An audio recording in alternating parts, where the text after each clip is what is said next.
The distress beacon crackled through the calm system of Theo's salvage vessel, the Wandering Star.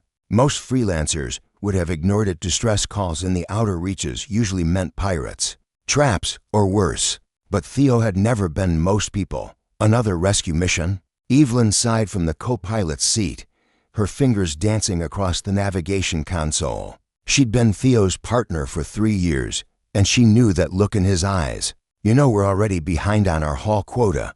It's a child's voice, Evie, Theo said quietly, adjusting their trajectory. I'm not leaving a kid out here. The source of the beacon was a mangled escape pod, barely holding together in the debris field of what had once been a luxury cruiser. Through the viewport, they could see a small figure pressed against the glass, her skin an iridescent blue that shimmered even in the dim light.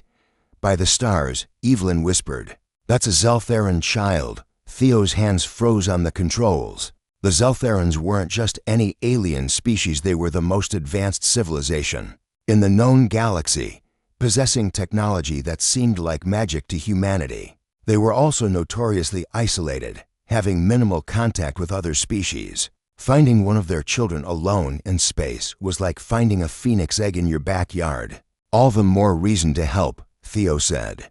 Maneuvering the Wandering Star alongside the damaged pod. The rescue was delicate work. The pod's hull had been compromised by micrometeorite impacts, and one wrong move could depressurize the entire thing. But Theo had steady hands, steadier than most, and within 20 minutes, they had the child safely aboard their ship. She couldn't have been more than 7 in human years, though with aliens, age was always a guess.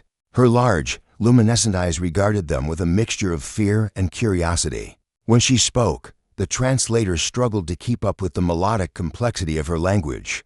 "I am Lyandra, daughter of Queen Vexalia," the child said, her voice strengthening with royal bearing despite her obvious trauma. "Our ship was attacked by the Kathros raiders. My guards, they died protecting me." Evelyn and Theo exchanged glances. The daughter of the Zeltheran queen. They just rescued the most important child in several star systems. "You're safe now," Evelyn said gently, kneeling to the child's level. "We'll get you home." But getting a Zeltheran princess home proved more complicated than anticipated. The Zeltheran homeworld, Luxoria, was in a heavily restricted sector that destroyed unauthorized ships on sight. Their communication attempts were met with automated warnings in a dozen languages, all threatening immediate annihilation. It was Lyandra who finally made contact, using the Wandering Star's communications array to broadcast on frequencies that shouldn't have been possible with their equipment.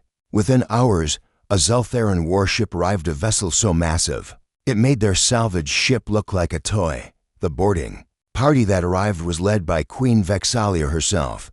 She was breathtaking in a way that transcended species, tall and regal, with skin that seemed to contain entire nebulas, swirling with cosmic patterns.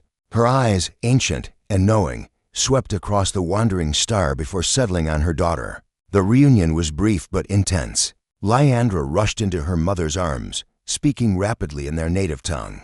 The queen held her daughter, and for a moment, the most powerful being in several galaxies was simply a mother relieved to have her child back. Then Queen Vexalia turned to Theo and Evelyn.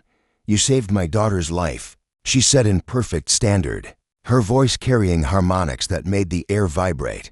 "The Zeltherans do not forget debts, especially those owed to children of the throne. Name your reward, humans, wealth, technology, a planet of your choosing." Theo opened his mouth, probably to ask for something modest, but Evelyn stepped forward first. "Your Majesty, we don't need payment," she said. "We did what anyone should do, help a child in danger."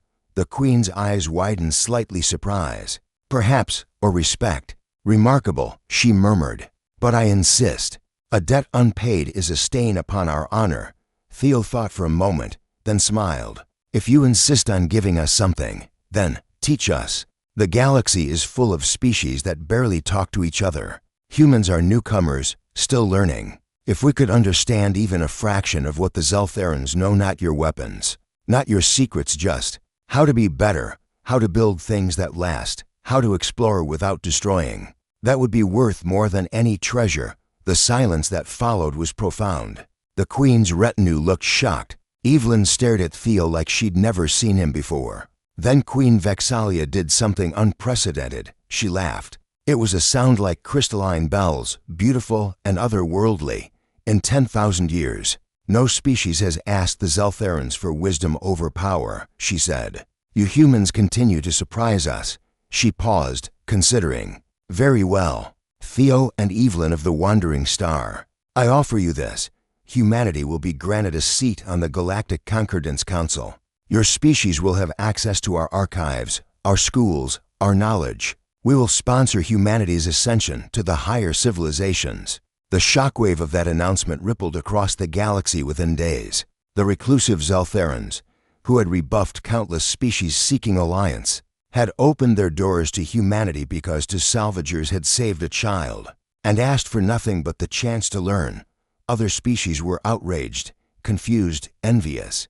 How had the primitive humans, barely a century into space travel, earned such favor? But Queen Vexalia, in her address to the Galactic Concordance, explained it simply. The measure of a civilization is not in its weapons or its wealth, but in how it treats the vulnerable. These humans, with nothing to gain and everything to risk, chose compassion. That is the foundation upon which lasting greatness is built. Years later, when humanity had become one of the prominent voices in galactic affairs, Theo and Evelyn would sometimes receive visitors, young Zeltharans studying at human universities, scholars exchanging ideas, even Lyandra herself, now a diplomat bridging their two worlds. And every time, they'd remember that it all started with a simple choice: to answer a distress call, to help a frightened child, to ask for wisdom instead of wealth. In a galaxy often driven by conquest and greed, two humans had shown that sometimes the most powerful thing you can do is simply be kind.